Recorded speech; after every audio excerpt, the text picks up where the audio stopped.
If there's one perfect example of a child star suffering the wrath of Hollywood hell, it's the story of Lindsay Lohan. From abusive parents, to mismanaging money, to being eviscerated by the press, to substance abuse, then her movies flopping while she experiences a very public downward spiral, she truly has experienced every element of the child star curse. Then again, her own inexcusable behaviors and reckless lifestyle have genuinely put her and others in danger. At some point, adults can't just blame their past for their current mistakes. When you learn Lindsay's story, you won't be sure to feel bad for her, hate her, or feel genuinely confused how her reality stretched so far from the redheaded 2000s pop culture queen. Lindsay's story begins just like most child stars. Everything is seemingly perfect to the public, but behind the scenes is an entirely different reality. Lohan grew up on Long Island, New York. At 3 years old, Lindsay's parents, Michael and Dina, thrusted their daughter into the spotlight and signed her to Ford Models, a prominent modeling agency based in Paris with several studios across the US. As a child model, Lindsay posed for brands like Calvin Klein Kids and Abercrombie. She also appeared in over 60 television commercials for brands like Pizza Hut and Wendy's, as well as a Jell-O spot with Bill Cosby. Not even old enough to attend kindergarten, Lindsay balanced work with a normal childhood that was unfortunately consumed by conflict as her parents' on and off again relationship presumably made life more difficult for their 4 children. In particular, her father Michael had frequent run-ins with the law and served jail time in a stock fraud case when Lindsay was 4 years old. Lindsay's mother Dina detailed numerous horrific incidents of physical abuse and domestic violence she endured at the hands of Michael, including being R-worded by her own husband. Her mother said, "Lindsay saw her dad abuse me. That's why she's so screwed up."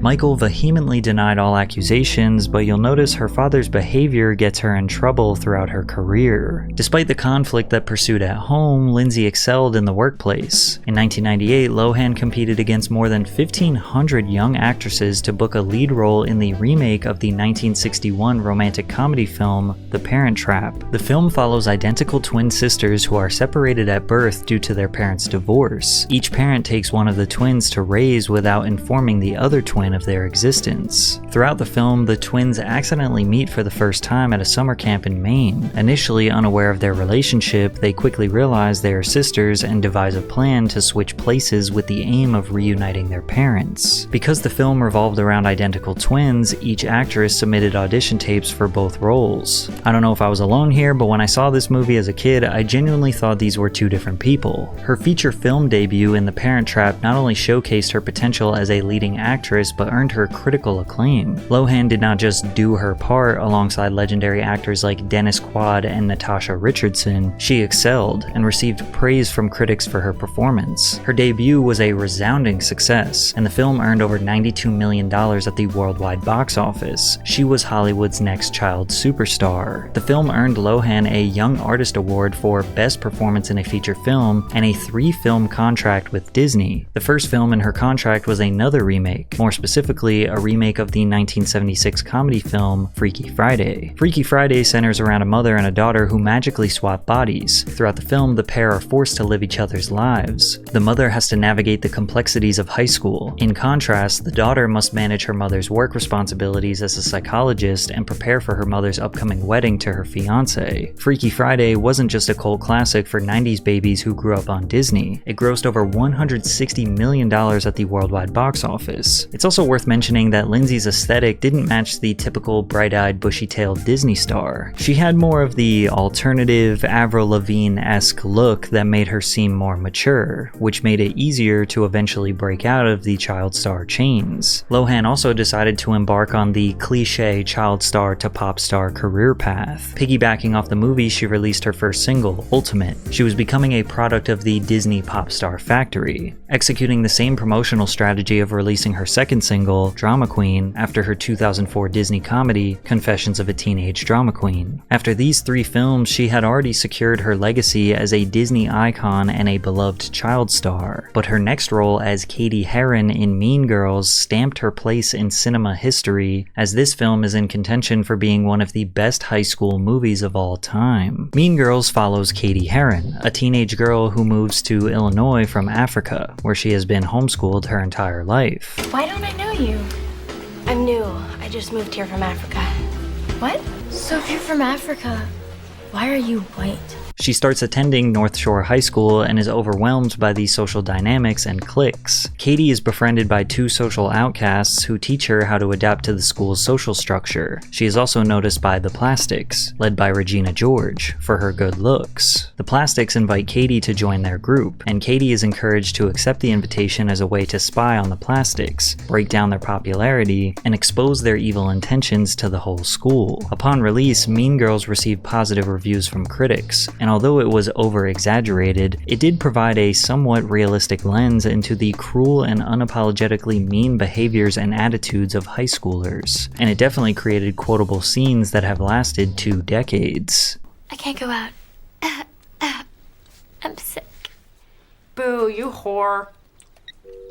The film was a massive commercial success, grossing over $130 million at the worldwide box office. Lohan won the award for Breakthrough Performance at the 2004 MTV Movie Awards, which she actually got to host. I cannot believe I'm hosting the MTV Movie Awards. This is going to be so much fun. Oh yeah, these are my parents, Donald and Judy Lohan. Hi, gang. It is always so nice to meet Lindsay's friends. MTV said they had to be here with me, since I'm not 18 yet.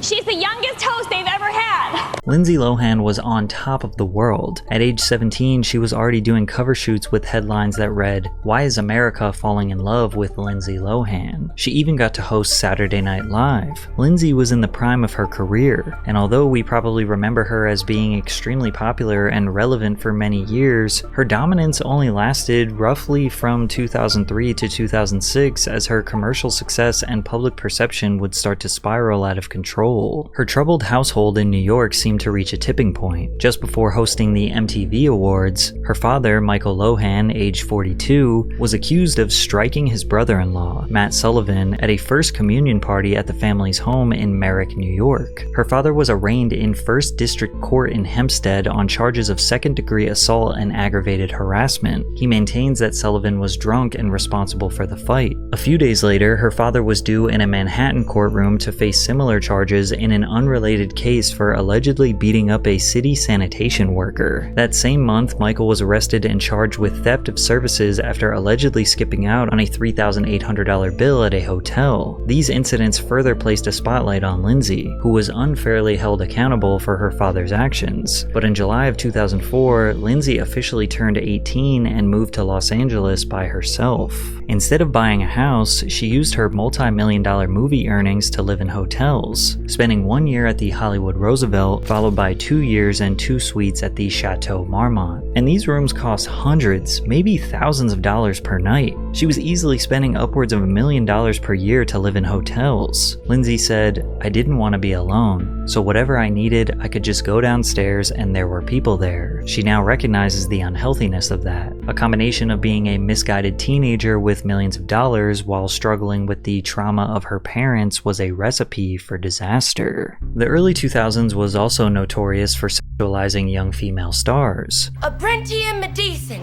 a Brentian Medicine, a Brentian Medicine.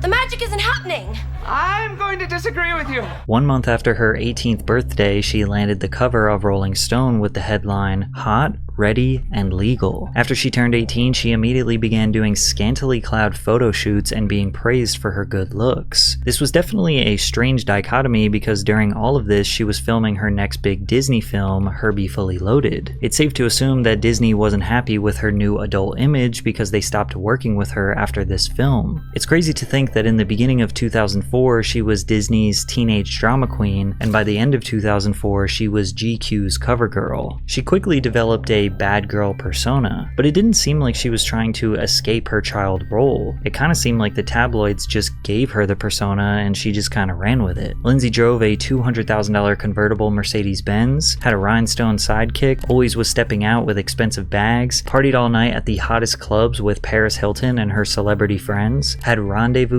with desirable older men in Hollywood like actor Wilmer Valderrama. Lindsay was everything adolescent girls growing up in the 2000s wanted to be. Just looking at her fashion sense alone feels like you've been thrust into a time capsule back into the early 2000s. And she did not give off the vibe that she was trying too hard. She just had it factor. To compound her success, she released another single, Rumors, which peaked at number 6 on the Billboard Bubbling Under Hot 100 chart and would go on to sell 500,000 copies. Her debut album Speak would go on to receive a platinum certification. She was also the most popular star at a time where paparazzi and tabloid culture was at an all-time high. They swarmed her like flies everywhere she went, shouting random questions at her, trying to get her to slip up, hoping to capture just one frame of her looking disheveled or messy to have a cover story. One time she even crashed her car trying to escape the paparazzi, only for them to spin the narrative on her and blame her for driving recklessly, when it was actually a member of the paparazzi who crashed into her car trying to get a picture of her. Her physical health was deteriorating due to her chaotic life. She said, "I had no time to go to the dentist, but something happened with my tooth. The dentist had to come see me. It was just so much all the time." Then in October of 2004, Lindsay was hospitalized for 5 days for heat exhaustion, with a representative later revealing she had a kidney infection due to her being dehydrated and overworked. However, Lindsay often arrived late and exhausted to set because she spent so much time partying. In 2006, while working on the romantic comedy film Just My Luck in New Orleans, Louisiana, the tabloids captured Lohan at numerous bars and nightclubs after long days of filming. The film crew saw her partying in the papers and were frustrated with her performance on set. "I've never seen anything like this. She's making our lives hell. It's just not professional," one film crew member remarked. While working on the film Georgia Rule, James G. Robinson, the chief of Morgan Creek Productions, wrote a letter to Lohan scolding her for her behavior. "You and your representatives have told us that your various late arrivals and absences from the set have been the result of illness. Today, we were told it was heat exhaustion. We are well aware that your ongoing all-night heavy partying is the real reason for your so-called exhaustion." News of her lousy behavior spread across the industry as many deemed her irresponsible and unprofessional. She lost out on several movie roles, including A Woman of No Importance and The Edge of Love. Tired of her addiction impacting her career, Lindsay entered a drug rehab program for the first time in January of 2007. During her 30-day stay at the Wonderland Center in LA, Lohan continued working on the film I Know Who Killed Me. Unfortunately, things only got worse on May 26, 2007, when Lindsay lost control of her Mercedes-Benz and struck a curb in Beverly Hills, California. She was promptly arrested on a misdemeanor drunken driving charge. Immediately, Lohan checked into the Promises Treatment Center in Malibu for her second visit to rehab. After her 45-day rehab stay, Lohan was voluntarily fitted with an alcohol monitoring bracelet. Just 2 weeks after checking out of rehab, a woman called Santa Monica police alleging that Lohan was trying to run her down with a car. The police arrested Lindsay once again and charged her with drunken driving, cocaine possession, and driving with a suspended license. It's also important to remember that even when she was attending AA meetings and attempting to do the right thing, she was still being hounded by paparazzi. Just look at them waiting for her after she leaves an AA meeting. Get out of the way! Look out! Get out of the way! Get out of the way! Hey Lindsay, how was your meeting? Okay. You missed Riley yet? Come on, guys. Let her go! In August 2007, Lindsay entered rehab for the third time but opted to go somewhere isolated instead, checking into the Cirque Lodge Treatment Center in Sundance, Utah. While in rehab, she pled guilty to misdemeanor cocaine use and driving under the influence. Lohan was sentenced to serve 1 day in jail along with 10 days of community service and 3 years of probation. She also had to pay a fine and enter an alcohol education program. By October, her stint in rehab was over. Despite being sentenced to 1 day in jail, she spent a measly 84 minutes in a Los Angeles County jail due to what the sheriff described as jail overcrowding. As if her legal trouble and reputation weren't bad enough, all of her films after 2007 either bombed commercially or received overwhelmingly negative reviews. Her career was almost at the point of no return and she had to get clean. In 2008, she managed to stay out of trouble. Well, besides saying this about Barack Obama. You know, you were a really big Obama supporter, so tell me what that night meant for you. It was really exciting. It was such a, it's an amazing feeling. It's our first, co-president. Paparazzi and gossip sites knew she was a ticking time bomb, and they did whatever they could to be the first to report it. Hello, gorgeous! Lindsay, how you doing, gorgeous? Any thoughts about the Emmys? Hold up till I tell you, okay? Hold up. You're gonna go up right there. Lindsay, my battery pack is going out. We're gonna move her up. All right, guys, you need to move. You need to move. They were so desperate for a story that sometimes the story was that she was being swarmed by paparazzi. Check out this video where they follow her to her girlfriend's house at 6 a.m. and record them having an argument inside of their house. So you've been partying all night, Lindsay? You gonna stalk Samantha right now? You're disgusting. Stop it. Mind your own business. Although it was her own behavior that was destroying her life, we can all agree that having invasive paparazzi waiting outside of your house and filming your private conversations would drive anyone crazy. They wanted to break her down for their own benefit, and that's exactly what would happen. In October of 2009, a Beverly Hills judge extended her probation because Lohan had not been attending her required alcohol counseling program. On May 20th of 2010, Lindsay, who had attended the Cannes Film Festival in France, missed a required court appearance claiming she had lost her passport. Although the judge issued an arrest warrant, it was withdrawn after Lohan's representative posted her $100,000 bail. The hearing was scheduled for July 6th, where a judge ordered Lindsay to serve 90 days in jail for missing alcohol counseling sessions in violation of her probation. Lohan also had to spend 90 days in a drug and alcohol rehab program after her jail term ended. The video of her receiving her sentence and breaking down went viral. 30 days in jail on the first DUI case consecutive, and 30 days in jail on the second DUI case consecutive. That's 90 days in jail. The court is also going to order Dr. Sharma, or appoint Dr. Sharma and Malinak. Photos later surfaced of her in court with the words "you" painted on her fingernails. On July 20th, Lindsay began her sentencing at the Linwood Correctional Facility, but would be released after less than 2 weeks behind bars. Her mugshot became an iconic pop culture moment as she would become the original mugshot shawty. She began her court-ordered rehab only to be released after 23 days instead of the instructed 30. Less than a month later, Lindsay revealed to her supporters on Twitter that she failed a recent drug test but was working hard to overcome her drug addiction. Regrettably, I did in fact fail my most recent drug test, and if I am asked, I am prepared to appear before Judge Fox next week as a result. A probation report released later revealed that the drug test failure involved cocaine and amphetamines. Lohan returned to court on September 24th, where the judge ordered the preliminary revocation of her probation. Lindsay seemed defeated as deputies cuffed her hands behind her back and walked her out of the Beverly Hills courtroom. She'd be thrown in jail again, but was released that night after another judge overturned the decision and granted a $300,000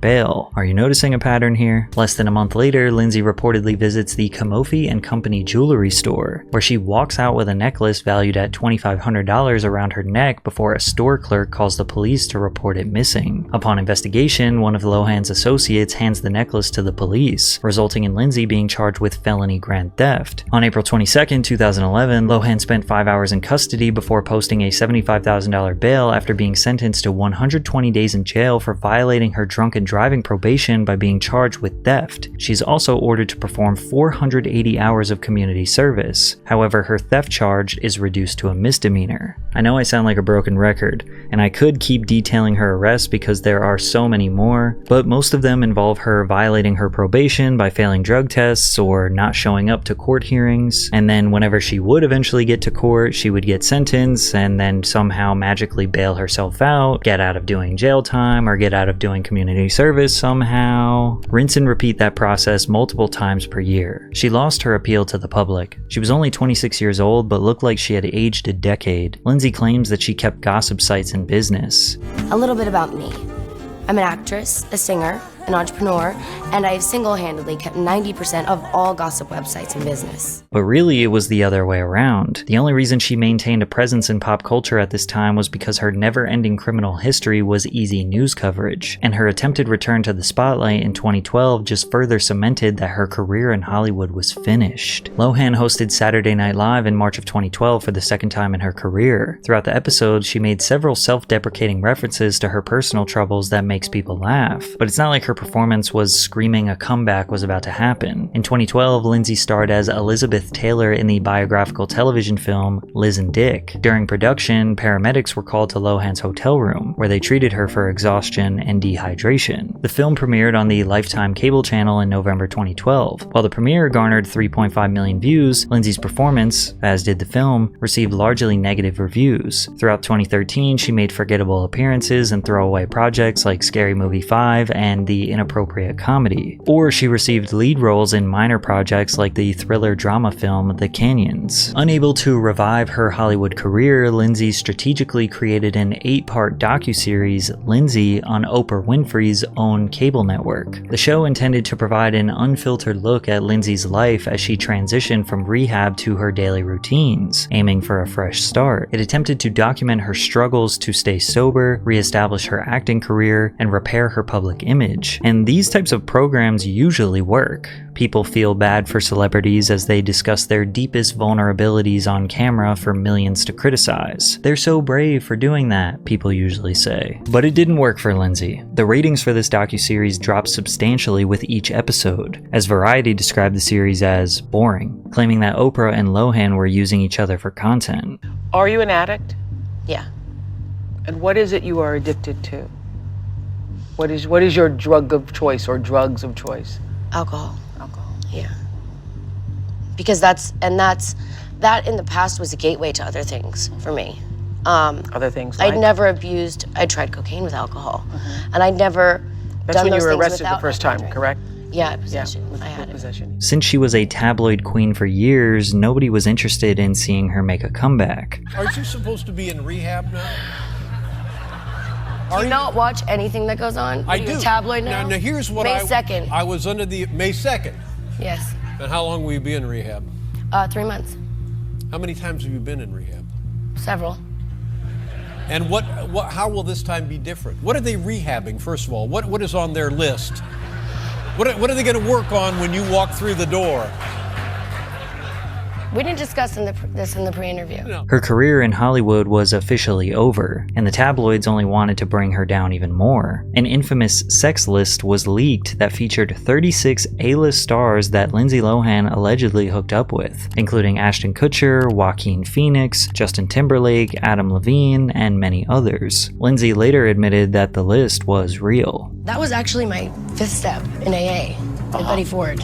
And someone, when I was moving during the OWN show, must have taken a photo of it. And so that's a really personal thing. Wow. And it's really unfortunate. Feeling absolutely defeated by the Hollywood hellscape, Lindsay randomly moved to Dubai for privacy in an attempt to rebuild her life. Paparazzi is illegal in Dubai, so she doesn't have to worry about getting followed by cameras. Lindsay spent the next few years detached from the spotlight, focusing more on her newfound religious views as she studied and considered converting to Islam. But even more rumors spurred that she was a high-class escort, and it didn't help that in 2013 her own father was quoted saying that she is getting paid to date rich men. According to the reports, these dates last for several days and the men shower her with lavish gifts like jewelry. Since Lindsay was living in Dubai, which is notorious for yachting conspiracies, where women subject themselves to disgusting sex acts for insanely wealthy men, plus being photographed cozied up with much older men, along with her failed career and bottomless legal expenses and potential drug habit, gossip sites were convinced that she was a high-class hooker, and that's how she maybe maintained her lifestyle. But disappearing to Dubai worked. Nobody was talking about Lindsay anymore. Nobody was harassing her. It was now 2017, over 10 years since Mean Girls, and we had witnessed countless child stars rise and fall. She started appearing in the news again around 2017 and 2018, but only for extremely strange controversies. Like in February of 2017, when airport security asked her to take off her headscarf while going through security, to which she claimed to have been racially profiled. She said, "I was flying to New York recently, I was wearing a headscarf and I got stopped and racially profiled for the first time in my life." Obviously, people ran with the narrative that a privileged white actress claimed to be racially profiled, but to give her the benefit of the doubt, she was trying to say that she has a deeper understanding of Arab women who are judged or unfairly profiled for their culture. She just kind of chose her words wrong. She also gained a lot of media attention for her fake accent. You understand the Muslim Islamic culture.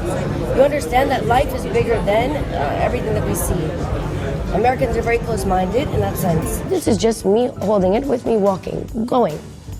Whereas the paparazzi maybe across the street, I didn't know. And they crucified me for it in America. They made me seem like Satan. While most people were making fun of her for being cringe, or accusing her of cultural appropriation, psychologists say otherwise. She is making herself as the person with whom she is speaking with, Kulesa said. Why do we do it? Liking is not the only goal. Mimicry imitating behavior is described as unconscious tendency to create bonds with others, a social glue which bonds us to other people. It seems it is imprinted in our nature. Lindsay garnered even more negative attention in October 2017 when she publicly defended former film producer Harvey Weinstein amid his Me Too allegations. Hi, this is Lindsay Lohan. Hi, I'm in Dubai. I'm home. And I feel very bad for Harvey Weinstein right now. I don't think it's right what's going on. I think Georgina needs to take a stand and be there for her husband. And he's never harmed me or done anything wrong to me. We've done several movies together. And so I think everyone needs to stop. I think it's wrong. So stand up. You know, when a drunk Lindsay Lohan is defending you, you've hit rock bottom. Someone tell her he's not a producer anymore. He can't give her a job. But then something even weirder happened when she went live on Instagram and tried to steal a homeless woman's children after they refused her help. So I want you to tell America what you need, and I will get it for you. Yalla khabiti wallah. She then proceeds to demand that the children come with her and sleep in her hotel with them for the evening. You cold? You want to come with me? Come with me. Come. Come. I'll take care.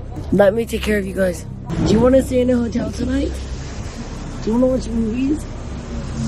Yeah, Yanni. Let me take him for the night. Let him stay for the night. One night. For about 5 minutes straight, she tries to convince this mother to release her kids to Lohan, but the mother refuses, so Lindsay begins to start shaming the mother. And you should be doing what you do for your children so they have a better life. Eventually, the family begins to get up and Lindsay attempts to forcibly grab the children. After they refuse and walk away, she proceeds to follow them and labels them Syrian refugees who are trafficking children. Are you excited? Let's go. Honey, wait, no. Shoes first. Let's go. Get up. What are you doing? Get up. Guys, you're going the wrong way. My car's here. Come. Look what's happening. They're trafficking children. Mashallah. I won't leave until I take you. Now I know who you are. This is not Arab. You're ruining Arab culture by doing this. You're taking these children. They want to go. I'm with you. I'm with you. Boys, don't worry. The whole world is seeing this right now. I guess it seems like her heart was in the right place, but it's odd that she would assume a mother would just give her children up to a stranger. And while most people expected Lindsay to just fade into her irrelevance, live her life in the Middle East, and only pop up when she has random, strange controversies, she actually made an unexpected comeback. MTV gave her a reality show because their network was on the brink of shutting down and they were grasping at straws trying to get views. Lindsay Lohan's Beach Club focuses on Lindsay as she manages her new beach club in Mykonos, Greece, and follows the lives of the staff hired to work there. During the filming of this show, she went viral for her dancing on stage at a bar, which became a trend on social media coined the #DoTheLilo challenge. This was the most positive press she received in years. She also became a panelist on the Australian edition of The Masked Singer. Lohan was slowly introducing herself back into the mainstream media and seemed much healthier than she had been in the past couple of years. She got a huge lucky break when the biggest network in present-day media, Netflix, approached her to star in one of the studio's annual Hallmark Christmas films. In May of 2021, Netflix announced Lindsay's major return to acting by starring in a Christmas romantic comedy about a spoiled heiress who loses her memory following a skiing incident. She spends the holidays cared for by a down-on-his-luck widower and his daughter. Falling for Christmas was Lindsay's first time starring in a lead role for a major production in several years. For the first time in a long time, Lohan appeared in a magazine not to discuss her her troublesome past, but to promote a film she felt passionate about helping create. Rolling Stone called Falling for Christmas a formulaic film that reminds audiences what made Lohan a movie star in the first place. After the release, the filmmakers talked about working with Lohan, saying, "She's such an amazing actress and comedian, and it was really fun working with her. She's really prepared and very professional," along with landing a number of magazine covers. In March of 2022, Lohan reportedly signed a deal to star in 2 more films for Netflix. That same month, Lindsay announced her pregnancy in an Instagram post with the caption, "We are blessed and excited." Lindsay and her husband welcomed their son in July of 2023. The first film of Lohan's 2-picture deal with Netflix was the romantic comedy Irish Wish, where the director also spoke highly of her work ethic. She is very involved in the story and is really communicative. She's really easy to work with that way. She seems to be taking her comeback seriously this time, and putting in the work to repair her reputation. Lohan's second upcoming film with Netflix, Our Little Secret, is scheduled to release for the holidays of 2024, while Disney Pictures announced a sequel for Freaky Friday where Lohan and Jamie Lee Curtis would reprise their roles from the 2003 film. Despite the complications with her family, including briefly cutting contact with her father, Lindsay revealed that she's on good terms with both of her parents, and in July of 2023 the family gathered for the first time in the last 7 years. In the past few years, people have become more empathetic and understanding of how unfairly treated child stars were. At one point, they were making headlines and being crucified for stupid mistakes that any teenager would make. In Lindsay's case, she was thrown into acting at age 3, raised by an extremely complicated family with a father who was constantly in and out of jail and allegedly abusive. Compound that with the insane paparazzi following her everywhere, prying at her hoping for a single slip-up. It will drive anyone mad, and it's clear that all of that led to her addiction, which took a huge toll on her life. An addiction is a complicated disease, a disease that many people pass judgment on to others, but it takes a lifetime to fight. Now, as far as her relationship with the Saudi crown prince and what was going on in the Middle East, who knows? But we can only hope that her intentions were genuine and be grateful that she seems to be happy, healthy, and back on the right track.